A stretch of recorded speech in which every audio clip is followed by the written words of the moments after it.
Toppers club IAS academy में सभी छात्र छात्राओं का स्वागत है। आशा आप अच्छे होंगे और परिवार सहित खुश होंगे।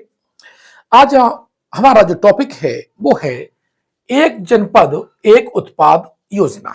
उत्तर प्रदेश में आपके 75 जनपद हैं और वहां पर जो विशिष्ट उत्पाद हैं जिसके लिए वो जिला जाना जाता है और इस योजना में वो शामिल है, वहां से हमेशा प्रश्न बनता है। पीढ़ी में लगातार चाहे वो आरओआर हो, पीसीएस हो, पूछा जा रहा है प्रश्न। और जो मेंस है, पीसीएस का जो मेंस है, मुख्य परीक्षा जो पेपर है, वहां के लिए भी इंपॉर्टेंट है, क्योंकि उत्तर प्रदेश सरकार एक नए मॉडल की तरफ, यानी उत्तर प्रदेश को नए आर्थिक मॉडल के रूप में प्रस्तुत करना चाह रही है और वहां पर यह योजना एक जनपद एक उत्पाद एक अहम रोल खेलती है, एक की फैक्टर के रूप में काम करती है। इसलिए एक सिविल सेवक को इस योजना के बारे में A to Z जानकारी होना चाहिए, क्योंकि आपके इंटरव्यू में भी पूछ सकता है, मुख्य परीक्षा में तो पूछेगा ही पूछेगा और आपका प्री में लगातार पूछा जा रहा है और इस साल भी पीसीएस की परीक्षा में ये एग्जाम में पूछा जा सकता है। ठीक है, देखते हैं। सबसे पहले इसके बारे में अब जान लेते हैं। ये एक जनपद एक उत्पाद योजना है, उत्तर प्रदेश की है और ये सशक्त उत्तर प्रदेश को ध्यान में रखते हुए ये योजना बनाई गई है। हम यहाँ पीएम जो हमारे नरेंद्र मोदी हैं, इन्होंने इस योजना की जो बुकलेट में क्या कहा है, उन तथ्यों को ध्यान में थोड़ा रखेंगे। देखिए, उत्तर प्रदेश सरकार द्वारा 24 जनवरी 2018 को एक जनपद एक उत्पाद योजना के शुभारंभ के बारे में जानकर प्रसन्नता हुई। अब यहां इन्होंने जो पीएम नरेंद्र मोदी जी हैं, उन्होंने ये बात कही है, इस पहल से पंडित दीनदयाल उपाध्याय द्वारा समाज के अंतिम पायदान पर खड़े व्यक्ति तक लाभ पहुंचाने के विचार को बल मिलेगा। कहने का मतलब है, इस योजना के केंद्र बिंदु में जो थीम है, जिनका जो विचार है, वो कौन है?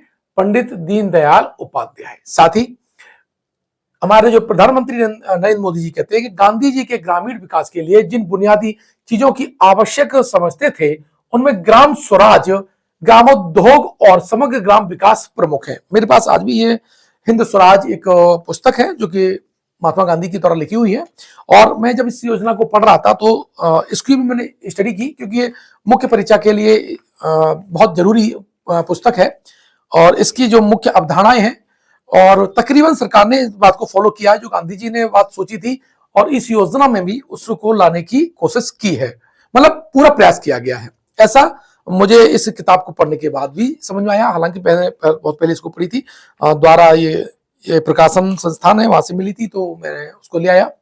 तो फिर इस योजना का जब अध्ययन कर रहा था तो मुझे लगा कि इस किताब को पुनः एक बार पढ़ना चाहिए। तो इसमें जो प्रधानमंत्री नरेंद्र मोदी जी ने कहा वो स्पष्ट रूप से सही कहा है कि जो हिंद स्वराज की जो मूल थीम है वो इस योजना में प्रकट होती है। गांधी जी कहते थे कि भारत गांवों में बसता है, भारत के विकास के लिए गांव का विकास करना आवश्यक है। विकास की यात्रा में गांव के साथ लेकर चलने और किसानों की आय को दोगुनी करने के लिए सरकार प्रतिबद्ध है। अब ये जो पॉइंट्स हैं वो आपके मेंस के लिए अत्यंत महत्वपूर्ण है। साथ ही आप अगर प्री की तैयारी कर रहे हैं तो इसमें जिला और उसके जो उत्पाद हैं उसकी लिस्ट आपको पढ़ना चाहिए। ठीक है, अब यहां पर देखते हैं हम कि उत्तर प्रदेश में एक जनपद एक उत्पाद की अवधारणा क्या है। यह प्रश्न आपका मुख्य परीक्षा में पूछा जा सकता है। सीधे सीधे पूछ ले कि उत्तर प्रदेश में एक जनपद एक उत्पाद की अवधारणा को स्पष्ट उदाहरण सहित स्पष्ट कीजिए, सीधा सीधा। तो देखिए, उत्तर प्रदेश की बात करें तो इसका जो क्षेत्रफल है 2,40,928 वर्ग किलोमीटर है और प्रदेश का क्षेत्रफल देश के भौगोलिक क्षेत्रफल का कितना 7.3% है। ये आपने ज्योग्राफी में पढ़ा होगा, यहां भी आप पढ़ सकते हैं। तथा क्षेत्रफल की दृष्टिकोण से उत्तर प्रदेश का देश में आपका कौन सा स्थान है? चौथा स्थान है। वर्ष 2011 की जनगणना के अनुसार राज्य की आबादी 19.98 करोड़ है, जो कि भारत की आबादी का लगभग 16.5% है। भारत के सभी राज्यों में सबसे अधिक है। 2015-16 में जो 11,45,234 करोड़ का आपका जीएसडीपी था, है ना। मैं थोड़ा पढ़ रहा था कि गड़बड़ हो जाए। तो जीएसडीपी के साथ उत्तर प्रदेश भारत की तीसरी सबसे बड़ी अर्थव्यवस्था है। ठीक है, अंश देश की अर्थव्यवस्था में अगर देखा जाए तो इसका कितना अंश है? 8.4% है। यहां ये साउंड नॉलेज आपके पास होनी चाहिए। लेकिन जो महत्वपूर्ण बात है वो दूसरे स्टेज में इसमें लिखी हुई है। ये चूंकि सरकारी बुकलेट है, इसके आंकड़े ही आपको बचाएंगे। और जब आप लिखते हैं तो ऑथेंटिक आंकड़े आपके पास होने चाहिए। और जब सरकार के आंकड़े होते हैं तो निश्चित रूप से आपके जो प्रश्न की जो तथ्यात्मक जो जानकारी है वो ज्यादा पुष्ट होती है और वो अंक दिलाने में भी ज्यादा सार्थक होती है। अब यहां हम देखते हैं कि उत्तर प्रदेश की व्यवस्था में सूक्ष्म लघु एवं मध्यम उद्यमों, देखिए इसका जिक्र करना जरूरी है, सूक्ष्म लघु एवं मध्यम उद्यमों का महत्वपूर्ण योगदान है। यह क्षेत्र पूंजी निवेश, उत्पाद और रोजगार की दृष्टि से अत्यंत महत्वपूर्ण है। सूक्ष्म लघु एवं मध्यम इकाइयों की संख्या की दृष्टि से लगभग 46 लाख इकाइयां यानी 8%। उत्तर प्रदेश का देश में कौन सा स्थान है? पहला स्थान है। रोजगार प्रदान करने में इस क्षेत्र का कृषि क्षेत्र के बाद दूसरा स्थान है। यह पीटी में भी पूछा जा सकता है, कथन कारण में भी पूछा जा सकता है। और जब तथ्यात्मक प्रश्न पूछे जाते हैं उसके लिए यह बारीक नॉलेज आपको होना जरूरी है। इस क्षेत्र का प्रदेश में होने वाले निर्यात में भी महत्वपूर्ण योगदान है। हस्तशिल्प, प्रसंस्करण, खाद्य उत्पाद, engineering goods, carpet, readymade garments और चर्म उत्पादों के निर्यात में उत्तर प्रदेश निरंतर अग्रणी राज्य रहा है। देश के कुल हस्तशिल्प निर्यात में उत्तर प्रदेश का योगदान 44% है। ये डेटा आपके लिए बहुत महत्वपूर्ण है। इसी प्रकार कालीन के निर्माण में 39%, चर्म और चर्म के जो उत्पाद में आपका 26% योगदान है उत्तर प्रदेश का। देश के समस्त निर्यात में उत्तर प्रदेश की हिस्सेदारी कितनी है? 4.73% है। उत्तर प्रदेश में प्रत्येक जनपद में हस्तशिल्प, लघु उद्यम अथवा कृषि से ऐसे एकाधिक विशिष्ट उत्पाद हैं जिनकी राष्ट्रीय एवं अंतर्राष्ट्रीय स्तर पर पहचान है। जैसे बनारस की जो सिल्की की साड़ियां हैं, मुरादाबाद के पीतल के जो हस्तशिल्प उत्पाद हैं, पीलीभीत की जो बांसुरी है, बांदा का जो सजर पत्थर है और उसकी पत्थर की कलाकृतियां हैं, सिद्धार्थनगर का जो काला नमक चावल है, ऐसे उत्पाद हैं जिनको आप परिचय की हमें आवश्यकता नहीं है। ऐसे उत्पादों की विपणन प्रोत्साहन से पहचान बढ़ाने के लिए उसमें अधिक रोजगार प्रदान करने की और कार्यरत शिल्पियों अथवा कारीगरों की आय बढ़ाने की अपार संभावनाएं हैं। तो सरकार चाहती है कि जो क्षेत्रीय उत्पाद हैं, कुछ तो उसमें ग्लोबल हो चुके हैं, सारे जो उत्पाद हैं उन्हें एक ग्लोबल इंडस्ट्री यानी ग्लोबल लेवल पर उनको लाया जाए, ताकि वहां जो कारीगर इनको बनाते हैं या जो श्रम में इस कार्यों में लगे हैं, इन कार्यों में, इन उत्पादों में संबल जो लगा हुआ है, उसे एक अच्छी आय प्राप्त हो। इसलिए सरकार की योजना थी कि एक उत्पाद एक योजना को लागू करके उन जो कलाकृतियां हैं, कलाकारी है, उसको प्रथम आयाम पर स्थापित किया जा सके। अब यहां पर हम बात करें तो ये आपका मेंस की दृष्टि से, मुख्य परीक्षा की दृष्टि से केवल इतना ही आप लिख देंगे। अगर उद्देश्य पूछा जाए तो इतना ही आप लिख देंगे तो आपका 80% नंबर मिल जाएगा, क्योंकि ये आपकी सरकारी भाषा है इस योजना की। आप कंपटीशन की दुनिया में बहुत से टीचर अपना भाषा लिखा देते हैं, छात्रों की भी अपनी भाषा है, लेकिन मैं आपसे कहूंगा कि ये पॉइंट आप एज इट लिखने का प्रयास कीजिएगा, तब आप ज्यादा नंबर पा पाएंगे। क्या है? देखिए, इस योजना के उद्देश्य है स्थानीय कौशल का संरक्षण, विकास एवं संबंधित कला का संवर्धन। देखिए, संरक्षण के बाद विकास, के बाद कला का प्रदर्शन। ये जो बुकलेट तैयार की गई है, ये जो उद्देश्य तैयार किए गए हैं, भाषा की दृष्टि से, शब्दों की उपयोगिता की दृष्टि से, क्रम की दृष्टि से बहुत महत्वपूर्ण है। जब मैं इसको पढ़ रहा था तो मुझे लगा कि ये ही आपका आंसर है। आप इसे मेंस में लिख लेंगे। मैं आपको जब आंसर राइटिंग कराऊंगा पीसीएस का तो इसको बहुत डिटेल में आपको समझाऊंगा, लेकिन आपको एज इट इसको याद करना जरूरी है। आय और स्थानीय रोजगार में अतिरिक्त वृद्धि है। तीसरे क्या है? उत्पादक की गुणवत्ता में सुधार और कौशल का विकास। उत्पाद की कलात्मकता को नया कलेवर प्रदान करना, जैसे पैकेजिंग या ब्रांडिंग। जैसे हमारे बच्चे जो उसमें जो संबल हमारा लगा हुआ है, वो उससे बना तो अच्छी तरह से लेता है, लेकिन उसकी ब्रांडिंग नहीं कर पाता, पैकेजिंग नहीं कर पाता, ताकि उसको निर्यात किया जा सके, है ना। तो ये इस योजना का मतलब है उत्पाद की कलात्मकता को नया कलेवर प्रदान करना। उत्पाद का पर्यटन से जुड़ा, मतलब ये जो उत्पाद हैं और इनका पर्यटन से सीधे सीधे जुड़ा होता है। लोग वहां आते हैं, पर्यटन में आते हैं, तो इन चीजों को देखते हैं, तो आपकी जो लोकल जो प्रोडक्ट होते हैं, इन्हें ग्लोबल होने में बहुत महत्वपूर्ण भूमिका अदा करती है, मतलब बहुत महत्वपूर्ण भूमिका होती है। उत्तर प्रदेश सरकार पर्यटन के लिए बहुत ज्यादा कार्य कर रही है और पर्यटन का सीधा इंपैक्ट आपका इकोनॉमी से होता है। साथ ही पर्यटन का जो दूसरा डायरेक्ट संबंध होता है वो क्षेत्रीय उत्पादों से होता है, यानी पर्यटन से क्षेत्रीय उत्पाद भी ग्लोबल होते हैं। ये इसका उद्देश्य बताना चाह रहे हैं। जब इन पॉइंटों को आप मेंस में लिखेंगे तो निश्चित रूप से आप अच्छे अंक पाएंगे। साथ ही बात करें आर्थिक असमानता और क्षेत्रीय असंतुलन का, इससे निदान हो जाता है। इन रोजगारों में विभिन्न जाति संप्रदाय के लोग लगे हुए हैं, जब आपस में ये मिलजुल के काम करते हैं, व्यापार लाभ लेते हैं, एक साथ मिलकर के काम करके ब्रांडिंग करते हैं और उस जिले को आगे बढ़ाते हैं उस उत्पाद के मामले में, तो जो जातिगत दूरियां, धार्मिक जो दूरियां हैं वो कम हो जाती हैं। आय की असमानता के साथ साथ सामाजिक असमानता भी कम होती है और आर्थिक असमानता तो बिल्कुल कम हो ही जाएगी, क्योंकि आपका जो ब्रांड है वो ग्लोबल होगा तो इनकम आएगी, तो आर्थिक जो असमानता है वो कम हो जाएगी। ओडीओपी ब्रांड की अवधारणा को प्रांतीय, राष्ट्रीय और अंतरराष्ट्रीय स्तर पर पहुंचाना। देखो जिस क्रम से ये लिखा गया है और उसी क्रम से ये शब्द लिखे गए हैं, ये इस बुकलेट की सबसे अच्छी खासियत है। जिस भी किसी अधिकारी ने इसे बनाया है उसे इतना काम कर दिया है कि आपकी मुख्य परीक्षा का 80% काम कर दिया। ध्यान रखिएगा, बाकी 20% में आपकी भूमिका, उसका कैसे उपसंहार किया जाए, एंड कैसे किया जाए, ये लिखना है, सजाना है। बाकी बिल्कुल जान निकाल के रख दी है जिसने भी ये बुकलेट तैयार की है, क्योंकि सरकारी बुकलेट है, किसी कोचिंग की नहीं है, ना मेरी कोचिंग, मेरी संस्थान की है। अब देखिए यहां पर क्या कह रहा है, इस योजना के क्रियान्वयन में प्रत्येक जनपद के उत्पाद के लिए निम्न मुख्य कार्य किए जाएंगे। ये भी इंपॉर्टेंट है। क्या है कि उत्पाद से संबंधित आंकड़े, प्रसार, जुड़े व्यक्ति, कुल उत्पादन, निर्यात, कच्चे माल की उपलब्धता और प्रशिक्षण की व्यवस्था। ठीक है, ये कौन कौन से कार्य किए जाने हैं उसकी लिस्ट है। उत्पाद के निर्माण में, विपणन में और प्रसार विकास की संभावनाओं का आकलन किया जाएगा। उत्पाद के विकास, विपणन के प्रोत्साहन और इससे जुड़े कारीगर, शिल्पियों को रोजगार के अतिरिक्त अवसर एवं आय में वृद्धि के लिए माइक्रो प्लान तैयार किया जाना भी है। उत्पाद के विपणन हेतु प्रोत्साहन कैसे किया जाए, कैसे विज्ञापन किया जाए, प्रचार प्रसार कैसे किया जाए, जनपद, प्रदेश, राष्ट्रीय और अंतर्राष्ट्रीय स्तर पर विपणन के लिए कैसे अवसर की उपलब्धता होगी, ये सारा का सारा इसमें कवर किया जाएगा।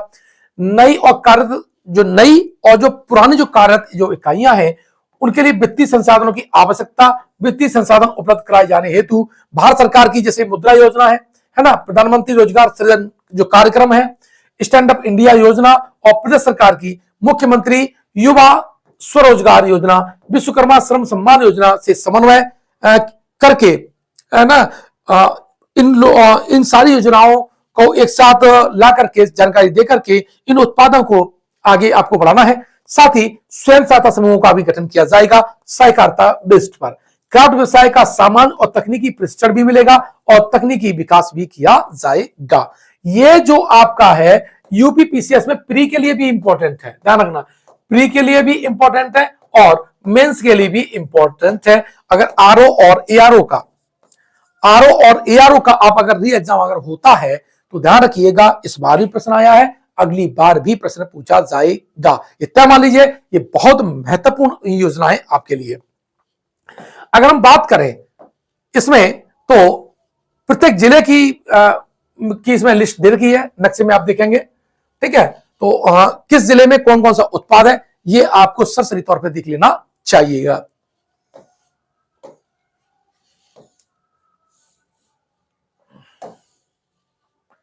देखिए पहले मैं देख लेता हूं, फिर आपके दूसरे सेक्शन देखेंगे। अमरोहा, ठीक है, आपने नाम सुना होगा, जॉन एलियागर बहुत अच्छे शायर हैं, बाद में पाकिस्तान चले गए, लेकिन उन्होंने इनकी शायरी में अमरोहा का जो दर्द झलकता है, अमरोहा के प्रति जो लगाव झलकता है वो आप जान सकते हैं। वो वहीं के अमरोहा के रहने वाले थे और यहाँ की ढोलक प्रसिद्ध है। अमरोहा की क्या है, ढोलक प्रसिद्ध है। अमेठी का क्या है, मूंज का उत्पाद, क्या है, मूंज का उत्पाद। अलीगढ़ के ताले और हार्डवेयर। अंबेडकर नगर का जो है वो वस्त्र उद्योग है, क्या है, वस्त्र उद्योग है। आगरा का बात करें तो चमड़े के उत्पाद हैं। आजमगढ़ की बात करें तो काली मिट्टी की कलाकृतियां, ये मोस्ट इंपॉर्टेंट है। ठीक है, इसे 5 स्टार में आप डालिए, पूछा जा सकता है। इटावा का जो वस्त्र है, इलाहाबाद का मूंज का उत्पाद। अब देखो जहां जहां 2 उत्पाद हो जाए उसकी एक आप अपनी अलग लिस्ट बना लीजिएगा। तो मूंछ का उत्पत्ति कहां हो गया? इलाहाबाद यानी प्रयागराज में भी हो गया और आपका अमेठी में भी हो गया। उन्नाव में जरी जरदोजी। एटा में आप देखेंगे तो घुंघरू और घंटी। औरैया में दूध प्रसंस्करण और देसी घी। ये अभी आरओ और ईआरओ में पूछा गया था। मैंने इससे पहले वाला वीडियो भी बनाया था, उसमें केवल मैंने यही लिस्ट बताई थी और इस बार मैंने इस वीडियो को बनाया है तो अपग्रेड किया है, ठीक है, ताकि आप प्री मेंस और इसकी जो बारीक अध्ययन है, अगर कंसेप्ट वाला भी प्रश्न आता है ताकि आप उसको हल कर सकें, अवधारणा का जो प्रश्न है उसे आप हल कर सकें। अब आपने देखा कन्नौज। कन्नौज आप जानते हैं इत्र के लिए प्रसिद्ध है। कन्नौज आपका इत्र के लिए। कानपुर देहात जस्ते के बर्तन के लिए। कानपुर नगर चमड़े के उत्पाद के लिए। कासगंज जो मेरा होम टाउन है जरी जरदोजी के लिए प्रसिद्ध है। कुशीनगर केले के रेसे और बने उत्पाद के लिए। यह भी इंपॉर्टेंट है, 5 स्टार प्रश्न है, आरओ और एआरओ में पूछा गया था। खाद्य प्रसंस्करण यानी जैसे केला के लिए कौसाम्बी प्रसिद्ध है, ध्यान रखना केला कौसाम्बी है। गाजियाबाद यांत्रिकी उत्पाद है। गाजीपुर से जूट बॉल हैंगिंग, ये 5 स्टार प्रश्न है। गोरखपुर मिट्टी के बर्तन यानी टेराकोटा, बहुत इंपॉर्टेंट है। गोंडा में खाद्य प्रसंस्करण खासकर ये दाल। गौतम बुद्ध नगर में सिले सिलाई वस्त्र। चित्रकूट में लकड़ी के खिलौने और चंदौली में जरी जरदोजी प्रसिद्ध है, ठीक है। अब बात करें जालौन की, तो देखिए जालौन में मोस्ट इंपॉर्टेंट ध्यान रखना, हस्त निर्मित कागज आज भी जालौन में बनाया जाता है। ऊनी दरी आपकी जौनपुर में। झांसी में कोमल खिलौने जैसे सॉफ्टवेयर जो टॉयज होते हैं वो। और देवरिया में आपके सजावटी उत्पाद। पीलीभीत में आपकी बांसुरी। मोस्ट इंपोर्टेंट ये भी है। प्रतापगढ़ में खाद्य प्रसंस्करण खास करके आंवला के जो प्रोडक्ट है वो। फतेहपुर में बेडशीट और ब्लॉक प्रिंटिंग, ये भी इंपॉर्टेंट है। फरुखाबाद में ब्लॉक प्रिंटिंग इसमें शामिल है। फिरोजाबाद की बात करें तो कांच का उत्पाद है। और फैजाबाद का गुड़, ध्यान रखना ये बहुत इंपॉर्टेंट है, ये पूछा जा सकता है पीसीएस में। पीसीएस में फैजाबाद का पूछा जा सकता है, पहला मेरा ऐसा अनुमान है। बदाई हुई जरी जरदोजी। और बरेली में भी आपकी क्या है? जरी जरदोजी है। और बलरामपुर में खाद्य प्रसंस्करण दाल के लिए। अब दाल के लिए आपके 2 चीजें हो गई हैं, ठीक है। और यहां पर बलिया की कौन सी? बिंदी, मोस्ट इंपोर्टेंट, बलिया की बिंदी, ठीक है। अब बात करें हम इस हाथ में अन्य जिलों की, देख लेते हैं। बस्ती में क्या प्रसिद्ध है? बस्ती में आपकी काष्ठ शिल्प यानी वुड क्राफ्ट, ठीक है। बहराइच में गेहूं के टंठल की कलाकृतियां, ये 5 स्टार में आप इसको शामिल कीजिए। बागपत में घरेलू सजावटी सामान है। बाराबंकी में हथकरघा के उत्पाद हैं। बादा में सजा पत्थर, मोस्ट इंपोर्टेंट है, 5 स्टार है। बिजनौर में काष्ठ शिल्प वुड क्राफ्ट है। बुलंदशहर की बात करें चीनी मिट्टी के बर्तन पॉटरी, और विशेष करके खुर्जा में भी ये है, ठीक है। और वो चर्चा में है, लेकिन एक जिला एक उत्पाद में बुलंदशहर का नाम आएगा। मऊ में बात करें तो वस्त्र का उत्पाद। मथुरा में स्वच्छता संबंधी उपकरण, ध्यान रखना ये इंपॉर्टेंट है। कौन सा है? मथुरा में स्वच्छता संबंधी उपकरण है। महाराजगंज में फर्नीचर है। लेकिन महोबा में गौरा पत्थर का शिल्प है, यह भी आपका 5 स्टार प्रश्न है। मिर्जापुर में आपकी कालीन है।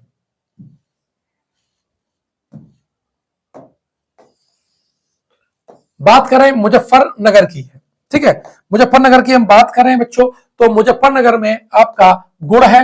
मुरादाबाद में धातु शिल्प है। मेरठ में आपका खेल का सामान है। मैनपुरी में तारकसी कला इंपॉर्टेंट है, 5 स्टार प्रश्न इसको भी मैं रखूंगा। रामपुर में पैच वर्क है। रायबरेली में काष्ठ शिल्प वुड क्राफ्ट है। जबकि लखनऊ में 2 चीजें हैं, चिकनकारी और जरी जरदोजी, ये दोनों हैं। लखीमपुर खीरी मोस्ट इंपोर्टेंट, ये भी 5 स्टार में शामिल होगा। और ये जनजाति शिल्प है, ट्राइबल क्राफ्ट की हम बात करते हैं। ललितपुर की बात करें तो जरी सिल्क साड़ी है। वाराणसी की बात करें तो रेशम के उत्पाद हैं। शामली की बात करें तो रिम एवं धुरा जिसे एक्सल बोलते हैं।